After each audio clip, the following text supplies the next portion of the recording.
sekarang permasalahan yang sering diutarakan oleh pasien juga melihat di bagian dalam hidungnya, melihat seperti ada benjolan ya. Nah, kita pastikan dulu, nanti mungkin bisa mengaca gitu, kemudian dilakukan penyenteran. Benjolannya warnanya seperti apa? Apakah dia muncul di saat-saat tertentu, misalkan pada saat dingin kah, atau hidung menjadi kayak tersumbat ya, tapi hilang timbul. Nah, itu kita perlu mengidentifikasi apakah itu polip ataukah bukan. Nah, sebetulnya di hidung kita ada jaringan normal yang disebut dengan turbinate atau konka.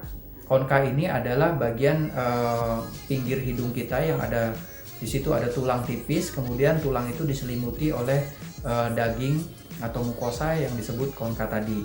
Nah, pada saat-saat tertentu konka tadi bisa membengkak. Nah, itu yang terlihat mungkin tidak sengaja pada saat hidung kita sumbat, kemudian kita center hidung kita ada daging yang seperti merah atau seperti benjol pada kedua sisi yang hampir sama ya.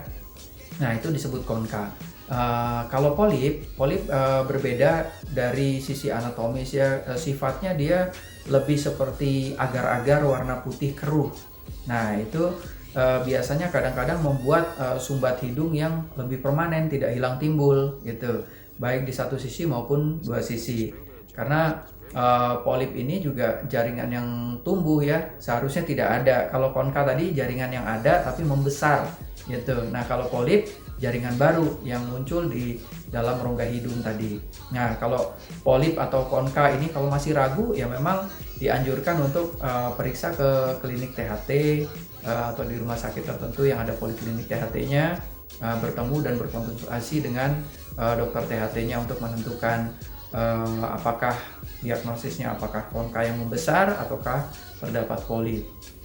Nah, bila nanti didapatkan konka yang membesar, kita harus mencari tahu faktor-faktor risikonya untuk menangani permasalahan tersebut, khususnya sumbat biasanya, atau bisa juga jadi mimisan berulang, karena kadang kalau sumbat kita otomatis buang-buang ingus sendiri dan bisa melukai pembuluh darah yang ada di sekat hidung juga, biasanya sering terjadi.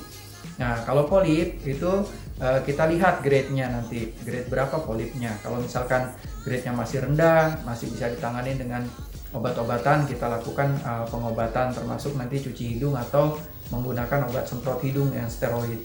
Nah, terus kemudian kalau polipnya besar, tidak bisa atau memungkinkan dengan pengobatan, bisa dilakukan dengan cara terapi pembedahan. Pembedahan endoskopik yang sekarang memang sudah relatif maju ya, modern. Ada tidak perlu sayatan di luar, jadi cukup pakai endoscopic approach gitu, atau pendekatan endoskopik. Langsung masuk seperti kamera kecil masuk ke hidung kita, kemudian kita mengoperasinya di layar monitor seperti komputer itu, dan kita bisa eliminasi polipnya. Nah, kemudian apakah polip sendiri ini bisa menimbulkan sinusitis?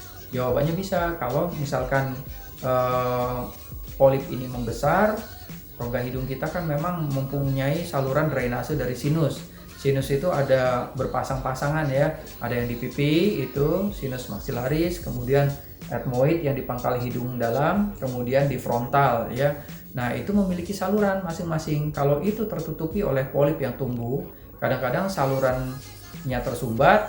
Nah, sekret atau mukus yang dihasilkan pada rongga sinus tadi tidak bisa dibuang ke hidung atau tertelan ke belakang.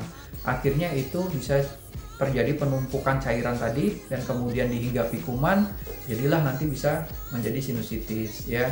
Nah, itu penyebab-penyebab biasanya. Dan kadang-kadang polip ini memang erat kaitannya juga dengan faktor alergi. Jadi di sini mesti kita perhatikan betul apakah kita memiliki riwayat rinitis alergi atau yang lain ya. Demikian paling.